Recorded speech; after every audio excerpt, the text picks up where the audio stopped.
Terima kasih Anda masih bersama kami. Kita ke informasi mancanegara. Militer Israel hari ini kembali melancarkan serangan yang menghantam lebih dari 20 fasilitas militer dan nuklir di Iran. Secara keseluruhan, Israel telah menggempur lebih dari 1.000 target di seluruh wilayah Iran sejak Jumat pekan lalu. Militer Israel kembali melancarkan serangan udara besar-besaran ke wilayah Teheran pada Kamis dini hari waktu setempat dengan mengerahkan 60 jet tempur. Serangan tersebut menghantam lebih dari 20 fasilitas militer dan nuklir Iran.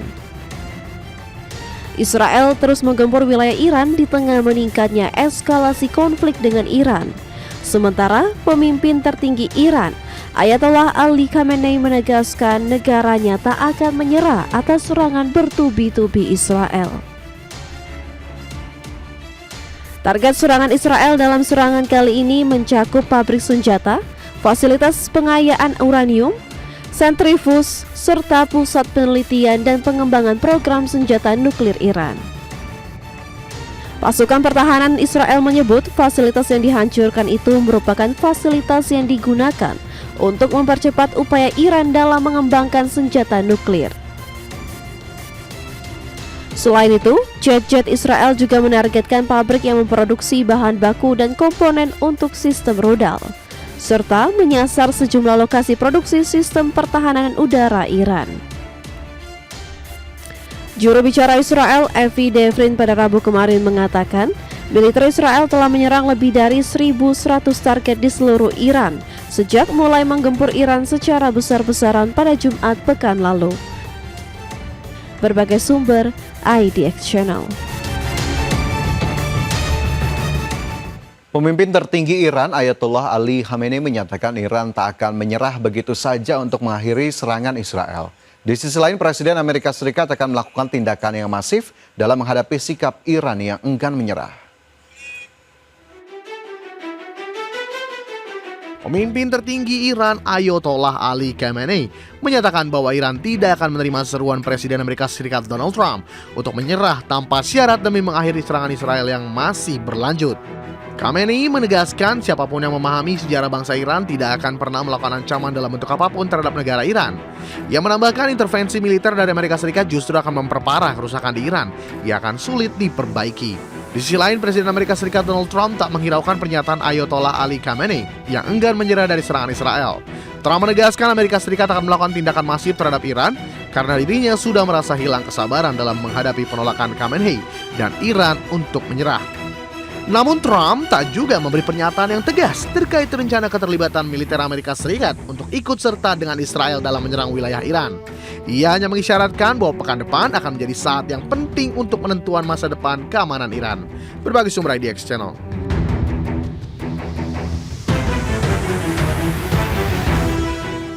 Pemerintah Iran menuding WhatsApp sebagai alat mata-mata Israel dan mendesak warganya untuk menghapus aplikasi tersebut dari ponsel mereka.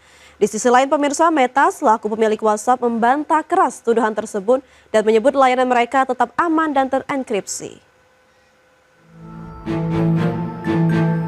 Pemerintah Iran kembali memicu ketegangan dunia digital dengan menuding aplikasi pesan WhatsApp sebagai alat mata-mata milik Israel.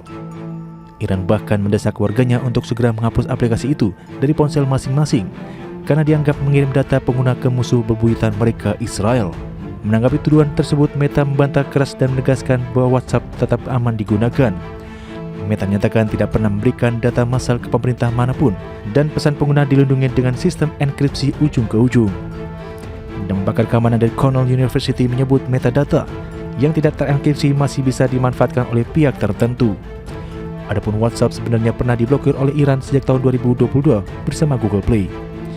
Namun larangan itu cabut pada akhir tahun lalu dan aplikasi ini kembali jadi salah satu platform komunikasi terpopuler di negara tersebut bersama Instagram dan Telegram. Ketegangan ini menambah daftar panjang konflik digital antara Iran dan perusahaan teknologi barat.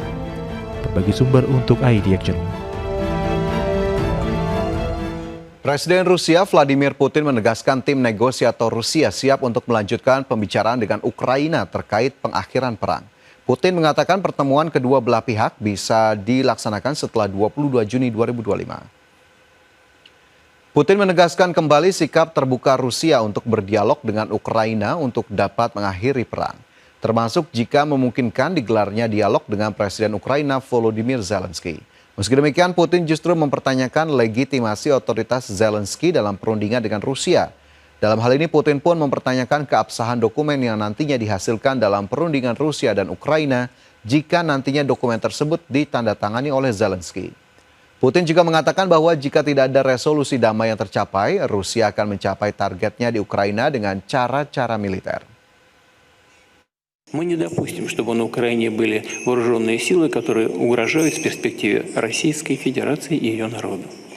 Вот эти удары и видели ваши журналисты. И, безусловно, если мы не договоримся мирным путем, мы будем добиваться поставленных целей. Presiden Korea Utara Kim Jong-un menggelar pertemuan dengan penasehat keamanan Rusia Sergei Shoigu untuk membahas pembangunan kembali wilayah Kursk di Rusia.